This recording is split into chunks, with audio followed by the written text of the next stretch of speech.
Hello guys, good morning. सुबह 5 बजे का टाइम है और मैं टहलने जा रही हूँ। आप लोग कैसे हैं? कुछ लोग तो सो रहे होंगे और कुछ मेरी तरह टहल रहे होंगे या योगा एक्सरसाइज जिम वगैरह कर रहे होंगे। तो ये तो बहुत अच्छी बात है कि अगर अपने शरीर के लिए कोई इतना कुछ कुछ भी कर ले जाए। वैसे तो सुबह उठना बहुत कठिन काम हो जाता है। जो लोग जिनको आदत है उनके लिए तो कुछ नहीं, पर मेरे जैसे लोगों के लिए तो बहुत कठिन है। दोस्तों, आप लोगों ने भी देखा होगा कि दूसरों के घरों में झाँकने का या दूसरे के काम में टांग अड़ाने का समय सबको मिल जाता है, पर किसी मुसीबत में पड़े व्यक्ति की हेल्प का टाइम किसी को नहीं मिल पाता है। अगर किसी को मुसीबत में देखें, शायद ही 1000 में 1 या 2 लोग ऐसे होंगे जो दूसरों की हेल्प के लिए तैयार रहते होंगे हमेशा। पर आजकल का जो फैशन बन गया है, जो ज़माना है कि दूसरों की हेल्प करने में ही खुद को आदमी बहुत बिज़ी बताता है कि हम दूसरों की हेल्प नहीं कर सकते हैं या कहीं हम ही ना मुसीबत में पड़ जाएं। दोस्तों, जब भी आप कभी मुसीबत में हों तो हर किसी से मदद ले लें। जो भी हेल्प करना चाहे उनसे हेल्प ले लें, पर कभी किसी दुष्ट इंसान से मदद ना लें कि जो जिससे आपको शंका हो कि वो आपका फ़ायदा उठा सकता है। मुसीबत की घड़ी में भी आपको नहीं छोड़ेगा, वो आपसे फ़ायदा उठा लेगा। तो ऐसे व्यक्ति से कभी भी हेल्प नहीं लेनी चाहिए। और अब हम लोग वापस आ गए हैं, 6 बज गया है, तो अब घर आ रहे हैं। तो रास्ते में शनिदेव जी का मंदिर पड़ता है, दुर्गा मंदिर पड़ता है, तो सबके दर्शन करते हुए, और शायद बोर्ड का एग्ज़ाम शुरू हो गए हैं तो बच्चे भी नहा धो के पेपर देने जा रहे हैं या घर से निकल रहे हैं, तो भगवान का आशीर्वाद ले रहे थे। और ये अब हम अपने मोहल्ले में आ गए हैं, और क्योंकि टहलने जाते हैं तो बाहर से लॉक लगा के जाते हैं। तो अब अंदर आ रहे हैं। देखिए, अभी बाहर तो रोशनी हो गई है, पर अंदर कितना अंधेरा छाया हुआ है। और नीचे सब सन्नाटा है, सब लोग सो रहे हैं। और अब हम ऊपर जा रहे हैं, तो अभी उजाला नहीं हुआ है, घर के अंदर तो काफ़ी अंधेरा है। और रास्ते से ही जब हम लोग थोड़ा सा पास में ही आ जाते हैं, तभी से चाय की फरमाइश हो जाती है कि भाई थक गए हैं, चाय चाहिए। तो गर्म पानी पीने के बाद चाय तुरंत चाहिए। Good morning friends. अब घूम के आ गए हैं टहल के, और अब है चाय पानी का टाइम। सबको चाय पानी बनानी है, पर अभी मैं बहुत थक गई हूँ, बहुत सांस फूल रही है। और इतना मैं 1 घंटा टहलने में नहीं थकती हूँ जितना ज़्यादा मैं ये जीना चढ़ने में थक जाती हूँ। तो चाय पानी बनाने के बाद मेथी रखी हुई थी, तो अपने बेटे के लिए ब्रेकफास्ट बना रही हूँ, क्योंकि कोचिंग जाना है उसे। तो खाता तो 1 ही 2 है, कभी मन होता है तो ले जाता है, कभी सिर्फ खा के चला जाता है। तो यहाँ पर मेथी की कचौड़ियाँ बना दी हैं, सिंपल सा, बस उसी में डाल के मसाले डाल दिए, आटे में मेथी डाल दी है, और पनीर के जो हमने किनारे काटे थे वो जो टेढ़े मेढ़े निकले थे, तो अब इसको हम जब हम पनीर के लिए मसाला पीसेंगे, प्याज लहसुन वगैरह पीसेंगे, तो उसी के साथ हम इसको भी पीस लेंगे, तो एक बहुत अच्छा सा क्रीमी टेक्सचर आ जाएगा। और जिस कढ़ाई में मैंने कचौड़ी बनाई थी तो उसी में तेल बचा हुआ था, उसी में और तेल डाल के मैंने वैसे मैं कढ़ाई में बहुत कम तेल डालती हूँ ताकि दोबारा मुझे यूज़ ना करना पड़े, पर थोड़ा बहुत तो बच ही जाता है।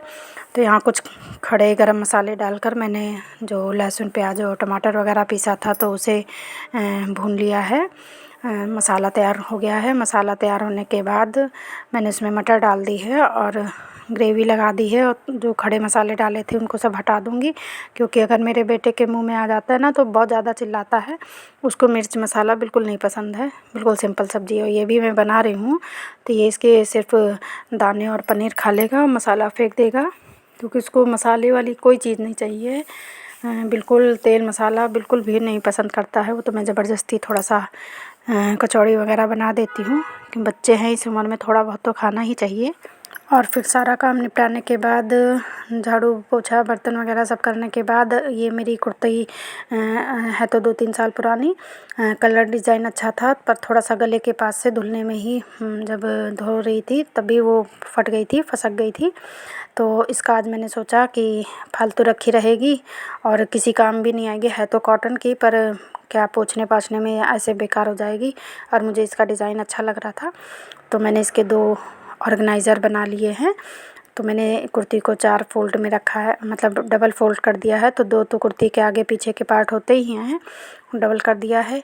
और 2 पार्ट थोड़ा सा छोटे रखे हैं और 2 पार्ट थोड़े 2-3 इंच ज़्यादा बड़े कर दिए हैं। तो अब इसका मैं बनाऊंगी ऑर्गेनाइज़र। गरम जो बेडशीट होती है हमारी, जो हम सर्दियों में बिछाते हैं, जो गरम कंबल के कवर वगैरह होते हैं, रज़ाइयों के कवर होते हैं, या पतले वाले ब्लैंकेट होते हैं, जो इन सब को ऑर्गेनाइज़ करने के लिए बहुत अच्छा आइडिया है। तो आप लोग भी ऐसे बना के देखिएगा। तो यहाँ पर मैंने इसका एक कुशन बनाया है और देखिए अंदर की तरफ जो एक्स्ट्रा कपड़ा 2 इंच 2.5 इंच रखा था, तो उसको मैंने अंदर की तरफ फ़ोल्ड कर दिया है। मुझे कम लग रहा था तो मैंने थोड़ा सा पट्टी भी इसमें जोड़ दी है। तो ये एक कुशन बन के तैयार हो गया है। और जितने बड़े मेरे सोफ़ा कुशन हैं उतना ही साइज़ का मैंने इसे रखा है।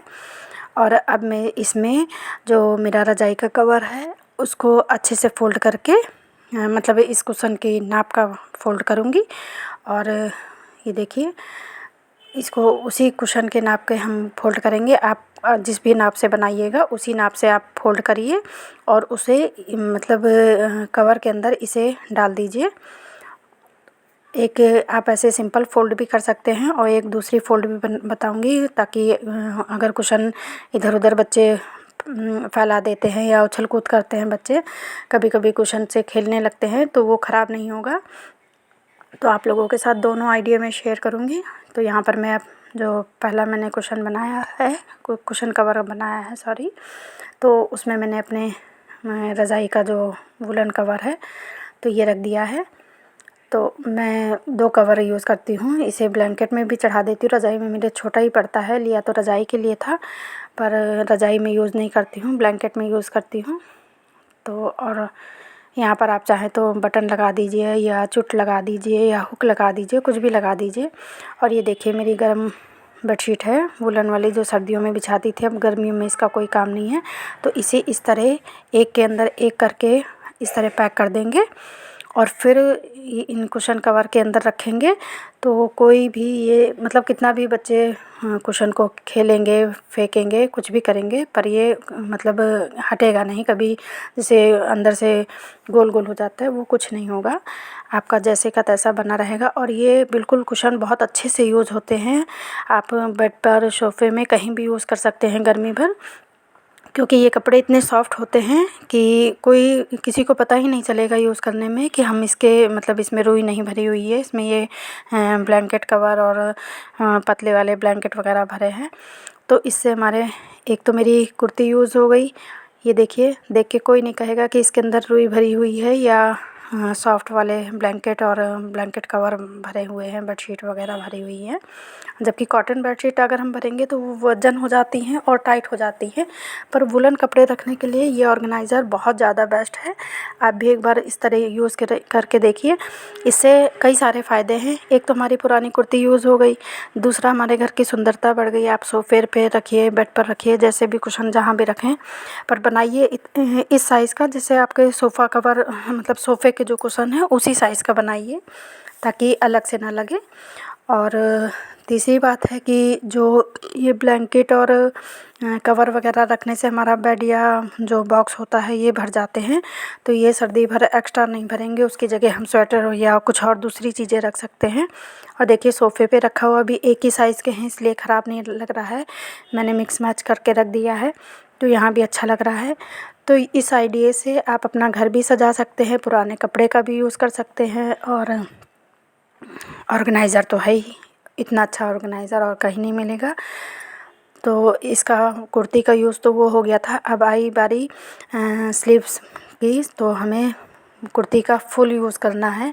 तो इसके लिए मैंने दोनों स्लीव्स को डबल करके रखा है और एक सर्किल, एक नहीं 2 सर्किल निकाल लिए हैं, 2 नहीं सॉरी 4 सर्किल निकले हमारे। तो इसके अंदर हम ये देखिए मतलब हमने दोनों आस्तीनों से 4 सर्किल निकाले हैं, और जो कपड़े वाली फॉर्म आती है उसको बीच में रखकर एक कपड़ा ऊपर रख के एक नीचे रख के हमने सिल लिया है, और इसे सीधा करके रोटी के नीचे कैसरोल में नीचे और ऊपर बिछाने के लिए हमने इसे बना लिया है। तो मेरी पूरी कुर्ती यूज़ हो गई है, बस इसका कॉलर वाला हिस्सा बचा हुआ है, तो उसको भी जब कभी यूज़ करूँगी तो आप लोगों के साथ शेयर करूँगी।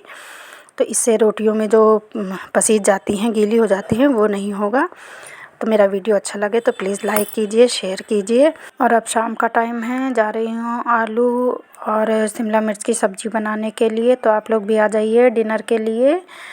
और चैनल पर नए हैं तो प्लीज़ चैनल को सब्सक्राइब कर लीजिए। फिर मिलेंगे, बाय बाय।